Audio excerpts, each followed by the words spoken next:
Me dijeron que puedo hablar bastante, así que son las 11:20, me dijeron que hasta las 12:30 más o menos puedo hablar tranquilo, pero no, voy a terminar más temprano. Estamos haciendo una actividad hace varios sábados, ya empezamos en la iglesia del centro, y justo después del sermón, a los 15 minutos, estamos haciendo un seminario sobre el santuario. Así que me están esperando allá porque soy parte de eso también. Pero bueno, en esta mañana la idea es hablar un poco acerca del remanente. Un tema que vengo hace varios meses ya buscando información, y los últimos acontecimientos de esta semana medio que aceleraron un poco también la idea de cuál es el significado del remanente.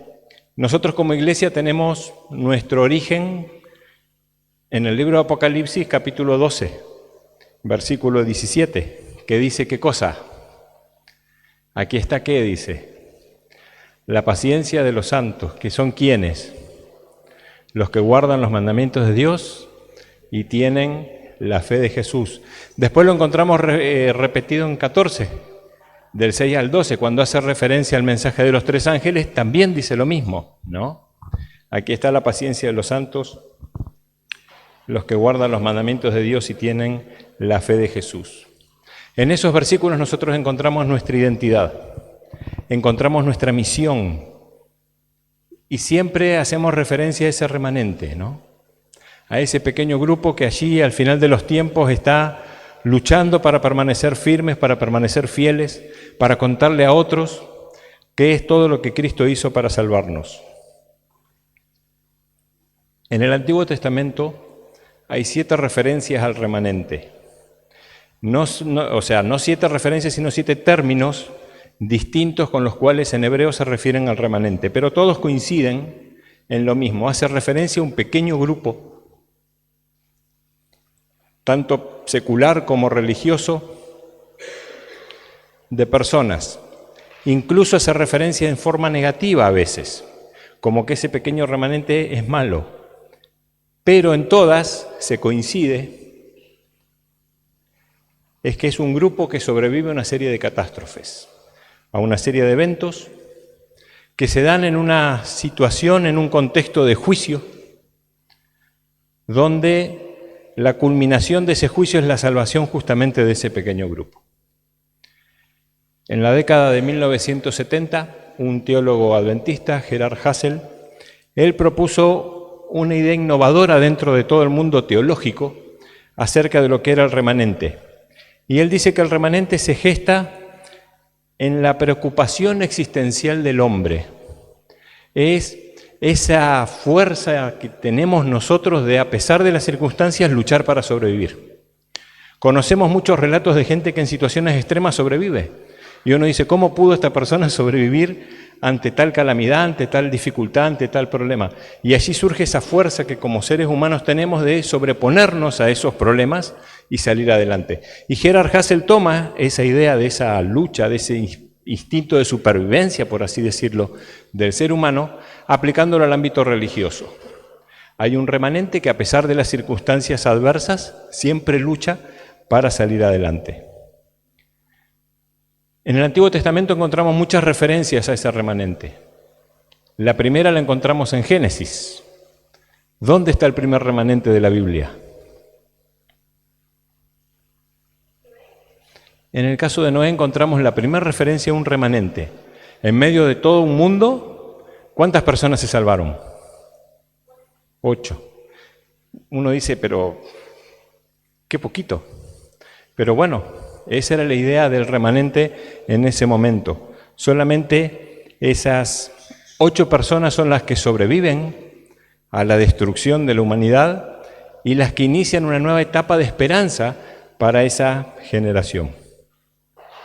Después lo encontramos en Génesis capítulo 18.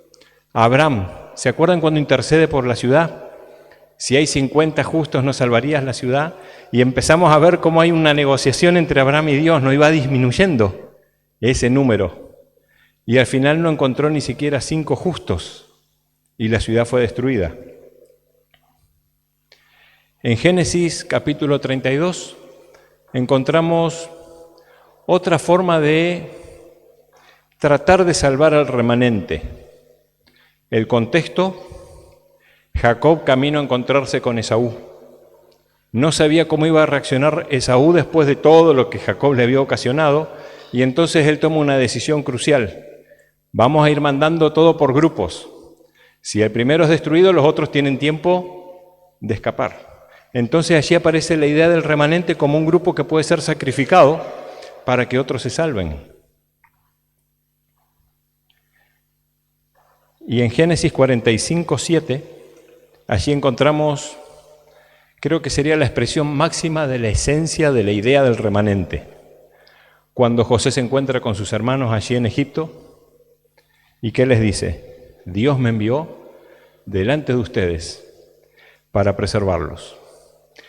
Ese versículo resumiría cuál es la idea de lo que es el remanente. Es un grupo pequeño, en este caso representado por una sola persona, que fue José, pero que estaba haciendo el primer paso, la avanzada. Él fue adelante, a pesar de todas las circunstancias adversas que lo llevaron hasta ese momento. Él estaba allí para cumplir con un propósito: lograr la salvación del pueblo de Dios. Si nosotros empezamos después a recorrer todos los libros históricos, no nos vamos a leer todos esos textos, porque me interesaría centrarme más en el Nuevo Testamento, pero lo encontramos en el Antiguo Testamento en el caso de Elías. Elías, ¿se acuerdan que se fue a esconder a la cueva porque él se sentía solo? Y Dios le dice: no está solo, hay un grupo que está acá que permaneció fiel. Y él le habla de que hay 7.000 rodillas en Israel que no se inclinaron ante Baal ni ante el rey. Así que ahí Elías ve que él no estaba solo en ese lugar, que él había encontrado a otras personas también firmes junto a él. Y así tenemos a Amós, tenemos otros profetas, todos los profetas de la etapa del del exilio, que también ellos van hablando de ese remanente. Jeremías, que le habla a todos los que estaban allí en Babilonia, se los invita a salir de Babilonia. Cuando nosotros leemos, hace no mucho estuvimos estudiando todo el tema del exilio, allí el clamor de Esdras, de Nehemías, de ver que esa gente a la cual se le estaba invitando a volver a su tierra no lo hacían porque estaban cómodos. Después de tantos años allí en Babilonia, no querían volver a la Palestina, no querían volver a Jerusalén, no querían volver a su tierra originaria, estaban bien. 70 años habían montado familias, habían montado negocios, habían construido sus casas, y ahora ellos tenían que venir a una tierra donde no había nada y tenían que empezar de cero.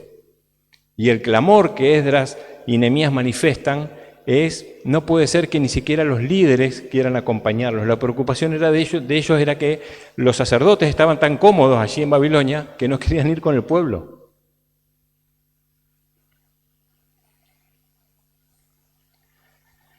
Llegamos a Daniel.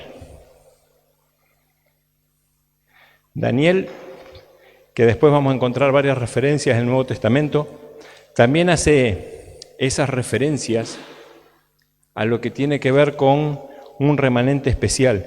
Y Daniel empieza a utilizar términos que después vemos muy representados en el Nuevo Testamento, donde habla del Hijo del Hombre, de los santos del Altísimo. Empieza a hacer unas referencias a ese grupo especial que estaba llamado a ser el remanente.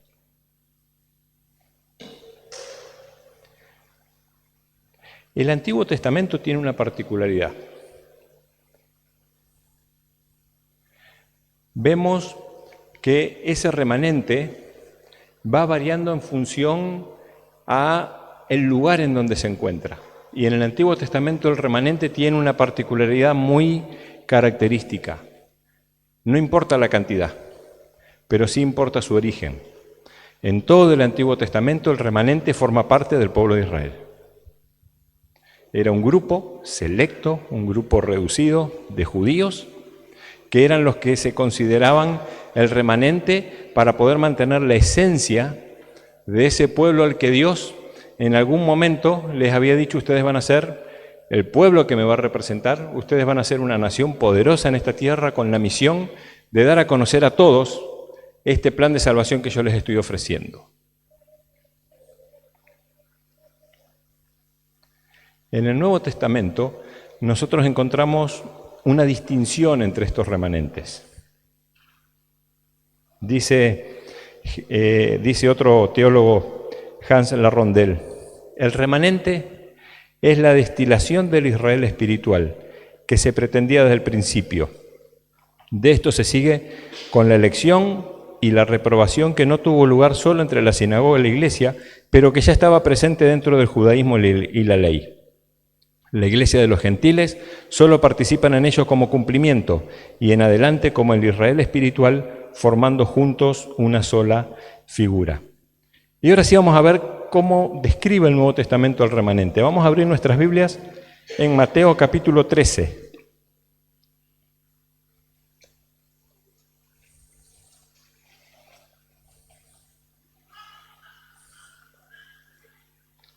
Lo interesante es que prácticamente en los 4 evangelios, todas las parábolas de Jesús hacen referencia al remanente. Tal vez no lo nombran específicamente con esa palabra, pero nos dan a entender en esos relatos que hay un remanente que cumple con una particularidad muy especial. Capítulo 13 de Mateo tenemos la parábola de ¿quién? Del sembrador. Y avanzamos unos capítulos más, al 21, y tenemos otra parábola, la de los labradores malvados. Conocemos la parábola del sembrador. ¿Qué describe esa parábola? Nos muestra a Jesús que va como el sembrador sembrando esa semilla. ¿Qué pasa con la semilla? Cayó en terrenos que eran adversos, por lo tanto esa semilla no prospera, se muere. Finalmente una pequeña parte de esa semilla cae en una tierra buena, esa semilla germina, crece y da su fruto. Algo similar podemos encontrar en la parábola de los labradores malvados, donde esas tres características del suelo, el camino, la roca, los espinos, representan esas primeras 3 reacciones que tuvieron estos labradores cuando se encuentran con los enviados por el Señor. El profeta es golpeado, el profeta es herido, el profeta es muerto. Hay un rechazo abierto hacia esa llegada de un mensaje que era diferente a lo que ellos estaban acostumbrados a escuchar. Hay una intención en esta parábola en la cual Jesús le da un mensaje, le transmite un mensaje a la clase religiosa de Israel. Y le dice, ustedes tenían una misión, ustedes tenían la responsabilidad de dar a compartir las buenas nuevas y no lo hicieron. Tiene que venir alguien para hacerlo. Y ahí entra en juego ese otro grupo que Hans Larrondel menciona como esos gentiles que estaban marginados en el momento en que el mensaje del Evangelio llegaba a Israel, los gentiles que estaban siendo rechazados por los judíos, que los marginaban, que no los querían incorporar a sus actividades religiosas porque no eran judíos. Y ahí Jesús empieza a presentar este grupo como aquel que tiene la responsabilidad de llevar sobre sus hombros la idea de ese remanente. La otra parábola que está después de la parábola del sembrador es la del trigo y la cizaña, que nos muestra quiénes son los buenos y los malos, pero están juntos y solamente se los puede separar ¿en qué momento? En el momento del juicio. Recién allí es donde los dos se pueden separar. Y allí en ese capítulo 13 de Mateo hace referencia a Daniel, porque habla de que esa cizaña que no sirve es arrojada al horno de fuego, ese horno de fuego que vimos en Daniel cuando los jóvenes son presentados ante el rey Nabucodonosor. Y ese remanente nos dice allí que va a resplandecer como la luz de la aurora. La siguiente parábola, la de la semilla de mostaza, también nos muestra otro contraste en el remanente. Algo muy pequeño que crece hasta llegar a ser un árbol que da cobijo a todos. Y acá es donde empezamos a notar diferencias en la idea del remanente. En el caso de Israel, un pueblo grande, un pueblo numeroso, un pueblo que había prosperado por las bendiciones de Dios, donde se ve que ese remanente a lo largo del Antiguo Testamento va disminuyendo, pasando a ser pocas las personas que siguen teniendo esa particularidad de mantenerse fiel a los principios que Dios les había establecido. Capítulo 20 de Mateo, la parábola de los obreros de la viña.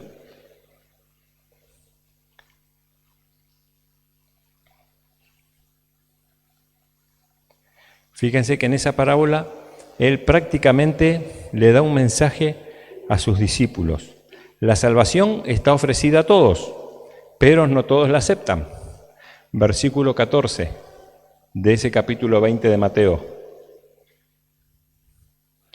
Toma lo que es tuyo y vete, pero quiero dar a este último lo mismo que a ti. Esa frase refleja la idea de aquellos que se creen que porque están desde el principio, Dios les da a ellos un privilegio especial. Conocemos la historia de la parábola de los obreros de la viña, que eran contratados y el que entró a último momento, que trabajó menos tiempo, cobraba exactamente lo mismo que aquel que estaba desde la mañana. Y allí le dijo, ¿no te gusta lo que te estoy pagando? Vos hiciste un trato conmigo y era ese. Lo que yo haga con mi plata no te interesa. Y este mensaje estaba dado justamente a ese grupo que ellos decían, no, pero nosotros somos el pueblo de Dios desde hace miles de años. ¿Por qué ahora vienen otros y también tienen las mismas opciones de salvarse? ¿Por qué ahora vienen los demás y tienen la misma posibilidad de ser ellos llamados hijos de Dios? Ese era el reclamo que Jesús quería que entiendan sus discípulos. En el capítulo 22 vemos también expresada esta idea en la parábola de las bodas.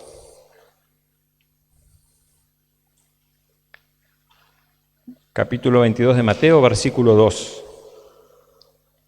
El reino de los cielos es semejante a un rey que hizo una fiesta de bodas a su hijo. Envió a sus hijos a llamar a los invitados a las bodas, pero estos no quisieron asistir. Volvió a enviar otros siervos, decid a los invitados que preparé mi comida, maté mis toros, mis animales, pero ellos, sin hacer caso, empezaron a presentar excusas. Empezaron a presentar excusas a esa invitación. Y entonces en el versículo 9 dice, id pues a las salidas de los caminos y llamad a la boda a cuantos halléis. Salieron los siervos por los caminos, reunieron a todos los que allí hallaron, tantos malos como buenos, y la boda se llenó de invitados.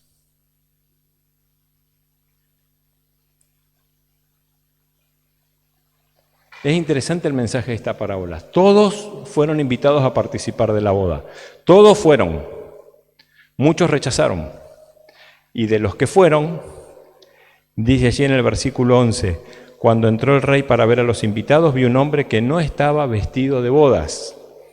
Y le dijo, ¿cómo entraste aquí sin estar vestidos de bodas? Elena de White identifica a ese vestido de bodas como la justicia de Cristo que nos es dada a cada uno de nosotros en forma gratuita. Todos tenemos esa opción de asistir a esa boda con una invitación, con un vestido. Pero no todos aceptaron ponerse ese vestido. Muchos dijeron, no, yo por mis propios medios puedo obtener la salvación, no necesito lo que Cristo hizo. Y ahí viene ese rechazo. En el capítulo 25,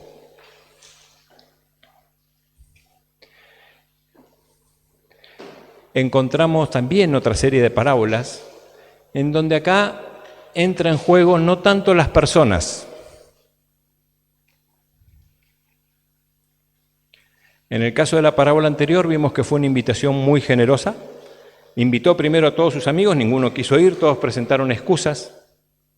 Se invitó a toda la gente, asistieron muy pocos y no todos estaban en condiciones de participar. En el capítulo 25, tanto en la parábola de las 10 vírgenes como en la parábola de los talentos, entra en juego otro factor, el factor tiempo.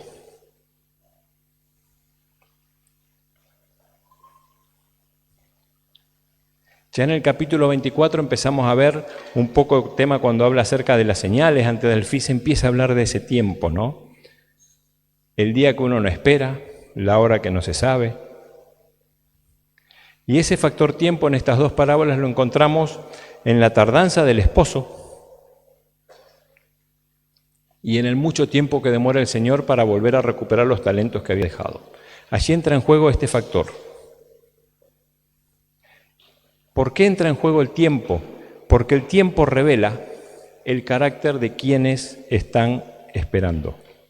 En el caso de las parábolas de las 10 vírgenes, destaca la sabiduría de quien está preparado ante esa demora. Y en la de los talentos, la responsabilidad y la fidelidad de quien está esperando. Y si damos un poquitito Avanzamos un poco más al final del capítulo, la parábola donde se separa las ovejas de los cabritos.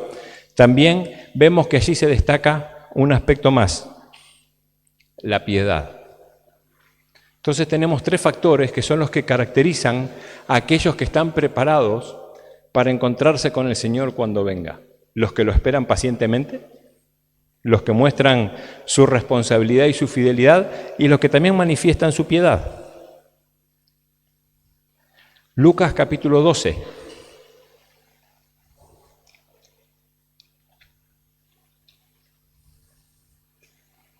En Lucas capítulo 12, allí el apóstol también hace un poco de ampliación de esta idea en su parábola del siervo infiel.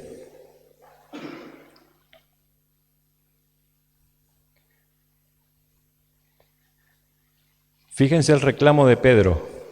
Esta parábola nos dice también a nosotros. ¿Por qué ese reclamo? En el versículo anterior, Jesús le dijo, vosotros pues también estad preparados, porque a la hora que no penséis va a venir ese Hijo del Hombre. O sea que nosotros acá estamos viendo a un Jesús que le está hablando a todas las multitudes que siempre lo seguían, pero concretamente también dirige un mensaje a sus discípulos. Y les dice, ustedes también tienen que estar preparados. Y ahí viene el reclamo de Pedro, ¿a nosotros también? Pero si nosotros estamos al lado tuyo todo el tiempo. Pero ahí es donde Jesús resalta la importancia de esa preparación, de esa fidelidad, de esa responsabilidad que tienen que tener todos, incluso aunque estén al lado de él las 24 horas del día. Y ahí les cuenta la parábola esta del mayordomo. Fíjense que en un versículo anterior, en el 32, él dice, no temáis manada pequeña. Jesús desde el principio está hablándole a un grupo que él sabe que es reducido.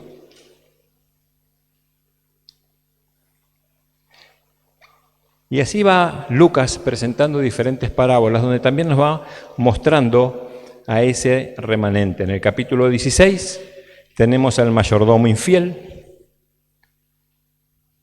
un mayordomo que se enfrenta con una crisis y tiene que resolverla para garantizar su futuro.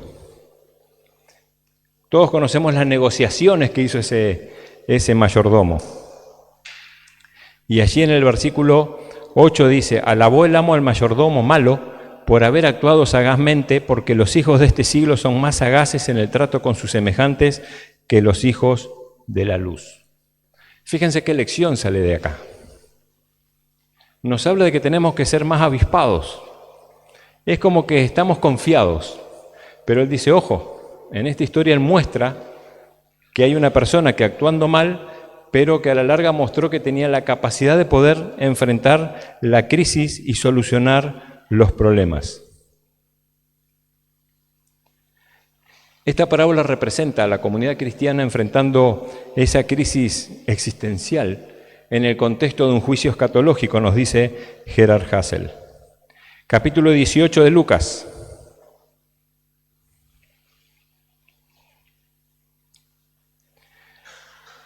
Había en la ciudad un juez, dice, que no temía a Dios ni respetaba a hombre. Y también una viuda, la cual venía diciendo, hazme justicia con mi adversario. En esta parábola, la esencia de la parábola es la idea de no desmayar en el marco de la espera de la segunda venida y de esa escatología. Y acá empezamos a ver, en estas parábolas, un punto de diferencia entre el Antiguo Testamento y el Nuevo en cuanto a las características del remanente. Israel, como pueblo, arranca siendo pequeño, Abraham y su familia, y empieza a crecer, se expande, aumenta de tamaño, ocupa lugares, ocupa una tierra, llega a ser una nación poderosa, llega a enfrentarse a enemigos importantes. Era grande desde el punto de vista de la cantidad, pero muy pocos eran los que permanecían fieles y podían sobrevivir. En cambio, en el Nuevo Testamento nosotros encontramos una relación totalmente opuesta. El Antiguo Testamento nos muestra al pueblo de Dios que de poquito llegan a muchos, pero solamente algunos se salvan. Y en el Nuevo Testamento es justamente al revés. Arrancan los 12 discípulos, Llegan los primeros ancianos de la iglesia, 70 miembros, la iglesia empieza a crecer. La iglesia que va aumentando, los gentiles que se convierten, y finalmente en Apocalipsis encontramos esa gran multitud que está frente a Dios y al Cordero. Hay un aumento en la cantidad de ese remanente que se salva en este Nuevo Testamento. Y Pablo desarrolla mucho esa idea de ese remanente. Básicamente lo hace en 2 capítulos. En el capítulo 9 de Romanos encontramos allí una referencia a lo que nos dice Pablo, capítulo 9 de Romanos, versículo 27.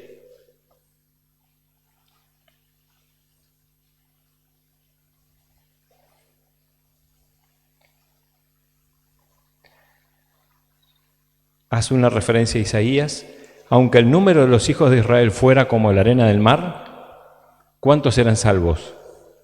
Solo el remanente. Allí ya hay una particularidad que Pablo muestra, y después lo repite en el capítulo 11. Fíjense que lleva como título el remanente de Israel. Y si ustedes se ponen a leer después en sus casas todo el capítulo 11, donde habla acerca de cómo empieza Israel como la idea del remanente en Israel, cómo entran en juego los gentiles y cómo Israel y finalmente es restaurado, es muy interesante todo el enfoque que da y toda la descripción que él hace a lo que iba a suceder con el pueblo de Israel. Que podemos encontrar algunas referencias en Deuteronomio 31, cuando él le habla a Israel acerca de cuando están llegando a la tierra prometida, de las obediencias, de las consecuencias de la obediencia y de la desobediencia, todas las bendiciones que ellos podían disfrutar y todos los problemas que iban a tener si se apartaban de Dios. Esta semana estábamos ahí en la escuela, los alumnos obviamente preguntaron: profe, ¿qué pasa en Israel con Jordania? Y uno empieza a repasar la historia de Israel y ve cómo, de ser un pueblo que tenía todas las condiciones para ser el pueblo elegido por Dios para darlo a conocer a todo el mundo, optó por tomar caminos equivocados. Y como describe allí en Deuteronomio, dice: vas a estar disperso por todas las naciones, no vas a tener paz, no vas a ver la hora de que llegue la noche para estar tranquilo, y cuando llega la noche no vas a ver la hora de que sea el día para poder seguir tranquilo, porque vas a estar continuamente asediado por tus enemigos.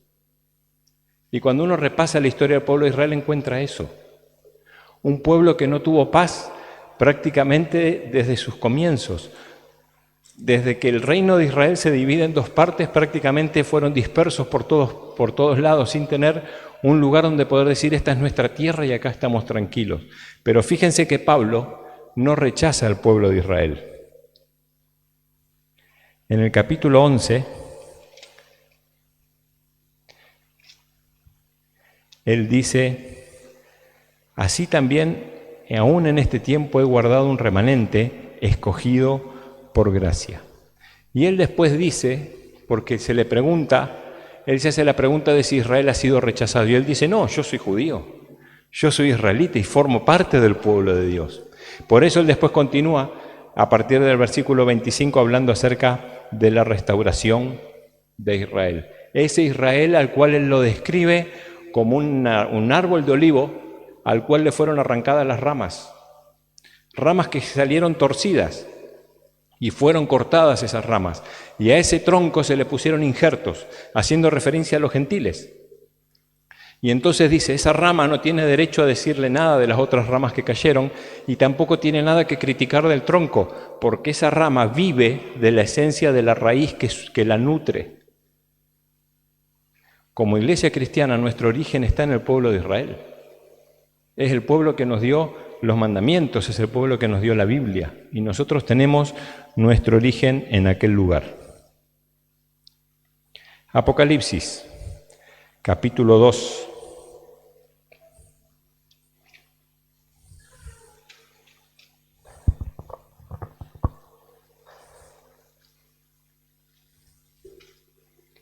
Versículo 24.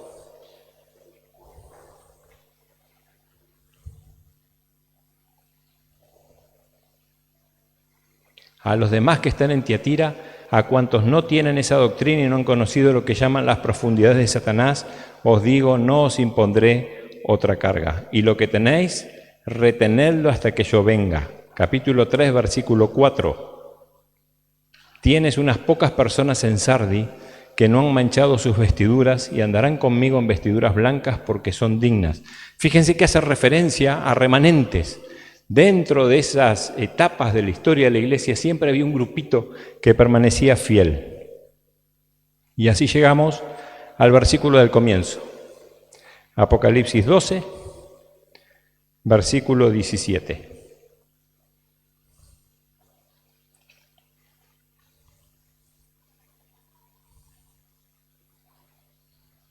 El dragón se llenó de ira contra la mujer y se fue a hacer guerra contra el resto de la descendencia de ella, los que guardan los mandamientos de Dios y tienen el testimonio de Jesucristo.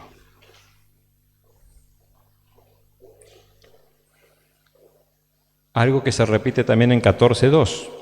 El remanente es perseverante. El remanente guarda los mandamientos de Dios y tienen la fe de Jesús. Su perseverancia y su fe se ponen a prueba en la proclamación del mensaje de los tres ángeles, que esa es la esencia del mensaje del remanente. Y en el capítulo 13, fíjense en el versículo 18, el último versículo de ese capítulo dice: aquí hay sabiduría. El que tiene entendimiento cuenta el número de la bestia, pues es número de hombre y su número es 666. Tiene la particularidad de tener sabiduría. Y en los versículos anteriores encontramos que tiene la particularidad de discernir entre la adoración verdadera y la adoración falsa. Algo muy similar a lo que vimos en las parábolas. Esa característica que tenían las vírgenes, su paciencia. Esa característica que tenían aquellos que estaban perseverando, en el caso de la parábola de los talentos. Y en el caso de la parábola de las ovejas y los cabritos, esa piedad. Son las características que tiene este remanente. A lo largo de su historia, el pueblo remanente de Dios solo cumplió la tarea que le fue asignado. Revelaron su identidad y la profundidad del compromiso con su Redentor. Su fidelidad los separó de quienes eligieron una vida de rebelión y de violación del pacto. La existencia del remanente no significa que la salvación sea exclusivamente de él, aunque a lo largo de su historia estuvo marcado por ideas exclusivistas. Dios está activamente comprometido en la salvación de las personas que se encuentran fuera del remanente. La totalidad del pueblo de Dios es mucho mayor que el remanente. Apocalipsis capítulo 18, versículo 4. Salid de ella, pueblo mío. Y Elena de White, en el libro de Hechos de los Apóstoles, hace una referencia muy clara al rol que va a desempeñar el pueblo de Israel, los judíos, en los tiempos del fin. Cuando ellos reciban la amonestación, y dice que se le van a abrir los ojos y van a ver todas esas verdades que ellos perdieron de vista por no haber aceptado a Jesús como su Salvador antes, y entonces ellos van a dar un impulso también mayor a la proclamación del mensaje, donde se va a restaurar nuevamente la verdad de los 10 mandamientos.